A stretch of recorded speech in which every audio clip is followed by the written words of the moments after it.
Ugh, this box is so heavy, it's hurting my legs. Oh my gosh, this is the worst. Okay, hang on. Ugh, okay. Becca Cooper, Terrier, a Tortoise legend. I feel like someone that's learning like how to read for the first time.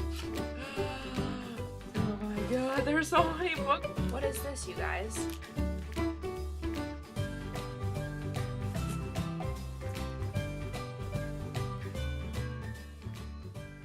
Hello, book people! I'm reporting live from a new location. As you can see, I'm not in the little pink office anymore. I'm in my room back up at college, and you can guess what this is. I have a book unboxing. This is my first book unboxing that I'm doing for my booktube channel, and I'm really excited about it. Yes, so I'm very excited. This is how I always do my books for school. A lot of people do like book websites like check.com or half or whatever and find their things for super cheap. But I can never find my books for any cheaper on the internet, no matter how hard I look, where I find them, because with shipping, it always comes to what it would be at the local bookstore. So I just go to the local bookstore. A lot of people insist that I'm doing it wrong, but since I'm frankly getting like paperbacks for lit classes and like art history, weird books, it's just easier to get them in towns. So I picked up my box today. I have not gone through it yet. I haven't even unpacked. My room is like crazy town. There's suitcases and library books everywhere, and I couldn't wait to do this. So,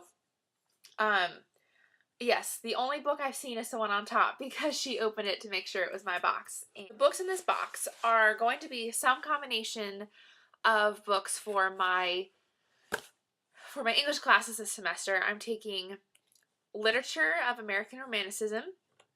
I'm taking young adult literature, nonfiction writing, and then just the second half of my thesis course. So 3 classes I'll potentially have books for, but only 2 of them are literature classes. So, all right, that's exciting. I didn't know where to put this, so the box is just right here. It's time to unbox. So, first we just have my many page long receipt. I don't even know. Oh, it's like my schedule and whatever. First, we have this little order sheet for Leaves of Grass. This means that one of my classes needed Leaves of Grass and they didn't have it yet, so they will order it for me if I want them to. I'm guessing this is for American Romanticism, but I actually have Leaves of Grass already because I love Walt Whitman, so that's okay. Okay, so this is the very first one, the book that I said I saw in the bookshop. This is Paper Towns by John Green. This is my very first John Green book ever. I'm so glad that I own a John Green book now. My first John Green book. I have never read or owned anything by John Green, so I'm pumped about this. This is obviously for young adult lit. And if you remember, on my 2014 reading resolutions, one of them was to read John Green. So this is going to fill that resolution while also maintaining my first resolution of reading everything for class. How can you not make time to read this? I'll probably start this tonight, quite frankly. So what's next? Reality Hunger, a Manifesto by David Shields. An open call for the new literary and other art forms to match the complexities of the 21st century. Oh, I think this is from my nonfiction writing class.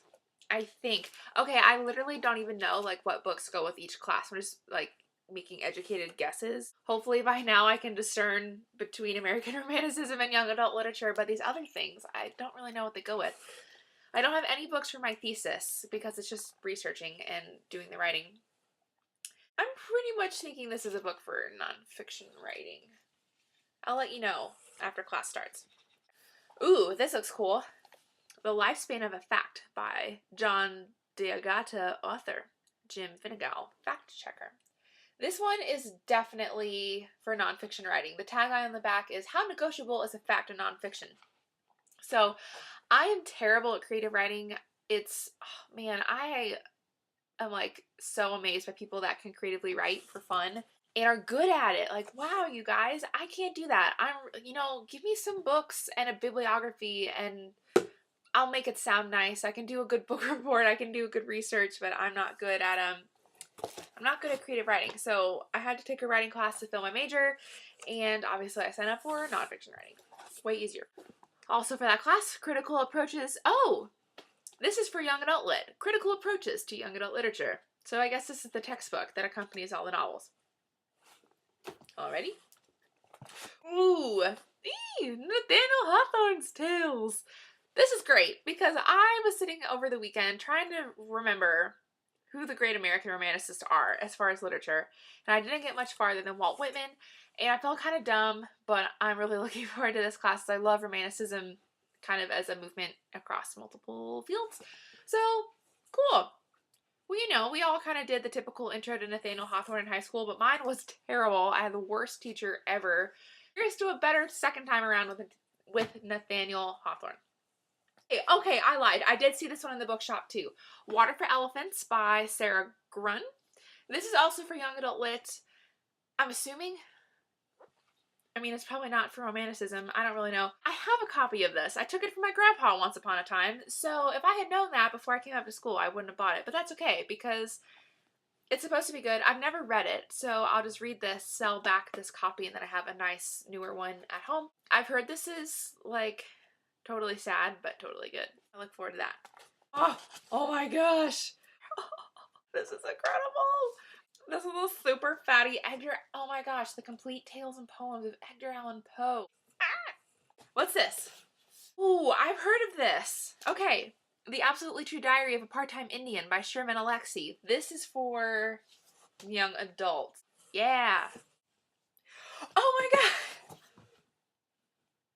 You guys, I'm reading this for a class. I had no idea this was going to be a book for my class. Am I cool yet?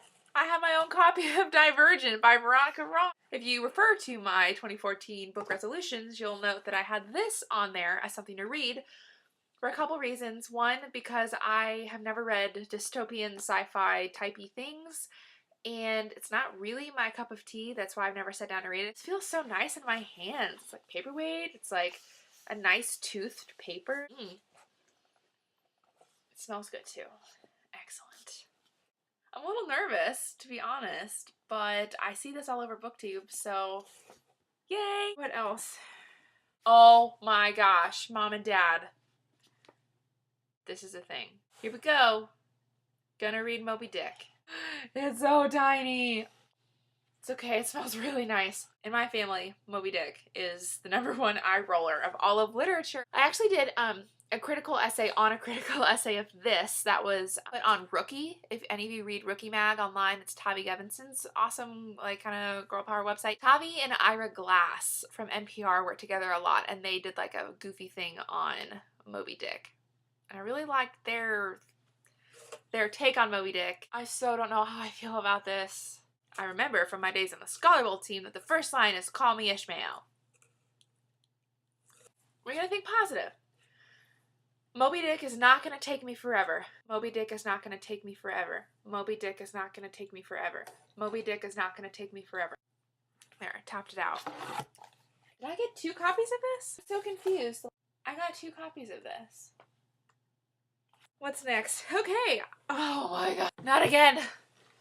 I read this in high school with a pretty bad English teacher. I like this. I mean, yeah, like, I like The Scarlet Letter. It's like kind of creepy and it's got a good plot twist ending. This is probably going to be really good the second time around. I'm sure the difference being in a college classroom versus a high school classroom is going to make all the difference.